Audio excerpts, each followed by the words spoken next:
You're right there, mate. How you doing? It's Speed here. Super Mario Galaxy has been one of my favourite games for well over a decade now, and for good reason. The galaxies in this game are for the most part really freaking good. Same rules as my favourite Shines video, so let's go, mate.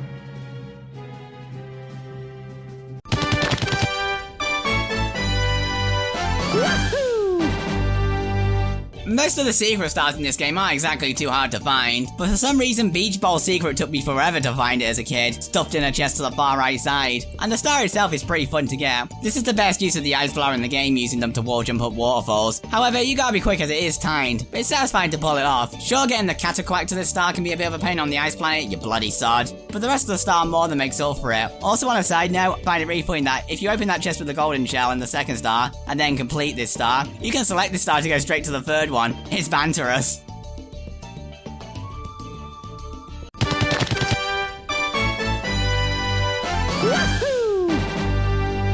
Some of my favourite galaxies in the game are the more open-worlded ones, like you would see in 64 or Sunshine, and Deep Dark is one of them. There's several outside planets you can access with the cannon, but there's a shortcut that's pretty fun to use. And you can even climb around the area and collect the shits on a starbits here as well. The underwater section is fun enough as well, but the best part of this level is the surprise refight with Camilla. Sure, her fireballs will never hit you in the first phase, but in the second phase where she goes up to the ship's mast, good luck not getting hit by one of those fireballs all over the place, because it can get bloody chaotic.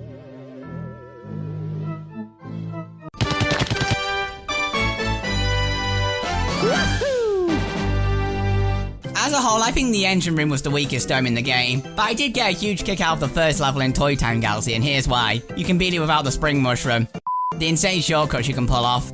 I mean, we all know the spring mushroom is absolute shit, but thankfully with several well-timed triple jumps and spin glitching up these slopes, and you can get to the Mecha Bowser fight without too much bother, and some of the shortcuts you can pull off here, ridiculous. I love it. Also, this might just be my favourite remix of 1-1 out there. It's bloody brilliant.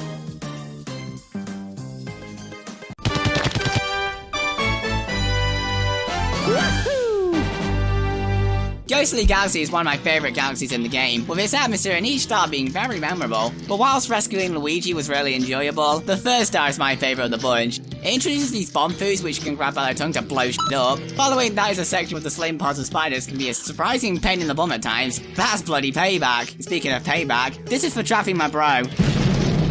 Yes, apparently the leader of the Boos is worse at capturing Luigi than a pile of rocks. And it's also here you learn you can grab and slam multiple bomb boos at once, which is actually really satisfying. Definitely one of the best bosses in the game.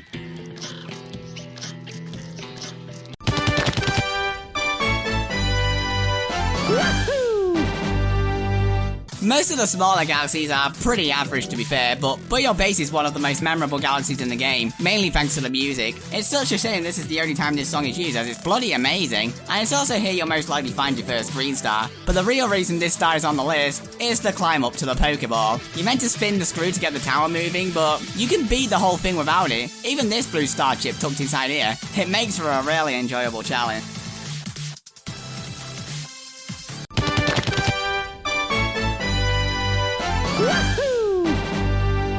Freeze Flame Galaxy had a brilliant idea mixing the ice and fire elements, and whilst it definitely focused more on the freeze part of this galaxy, the flame parts were also really good, and the two combined made for a great level. Hot and Cold Collide felt like a perfect first star for the galaxy. The planet with the rising tides has plenty of shortcuts and hidden stuff you can use, and the final section is one of the best uses of the ice flower in the game, skating over the lava, which makes it both one of my favourite ice and fire levels in the Mario series, but it's not my favourite fire level in the game.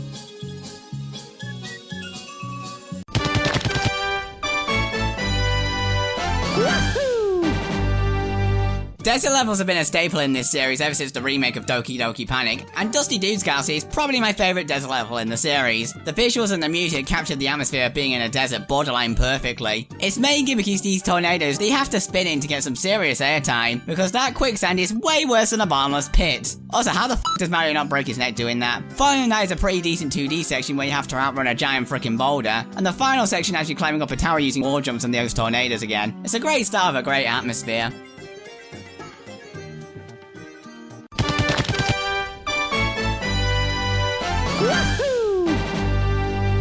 Super Mario Galaxy introduced some of the most creative power-ups in the series, case in point the Beam Mushroom, allowing you to fly all over the place and scale walls. Honey Hive Galaxy is the most open-ended galaxy in the game, and I can appreciate that. I just find it hilarious that you can fly all over the damn place with the Beam Mushroom. In fact, you'll need to do that to be able to find Luigi in this galaxy. But at the same time as well, it's also really fun trying to beat the whole star without using the Beam Mushroom. It is possible outside of this planet, and it can get bloody tricky doing so, but it's satisfying to do. Also, the music is amazing.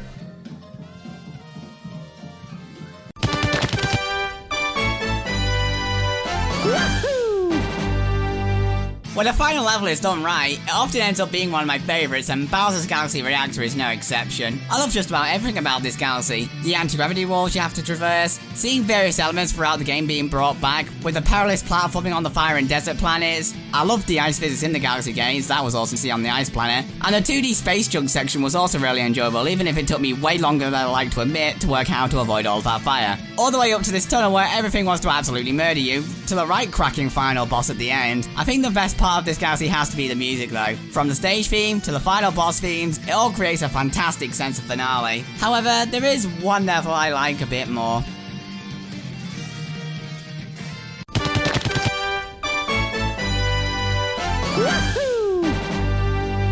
So my favourite galaxy in the game has to be Multimalting Galaxy, and the first down with Fiery Dino Piranha is a huge reason why, but I also prefer the first level. Because there's so much fire everywhere, you gotta be careful all the time. Platforms sinking into the lava, steam jets trying to catch you out, spending too long getting these starbits whilst the lava rises, these fire cells that can easily catch you out, even more fire, and by the end absolutely everything wants you dead. It can get pretty chaotic. So try being all of that in one go without checkpoints. Yeah, it's bleeding hard this time, but the satisfaction of being it never dies off. This has been Inkling. Thanks for watching the video, mate. I'll see you later.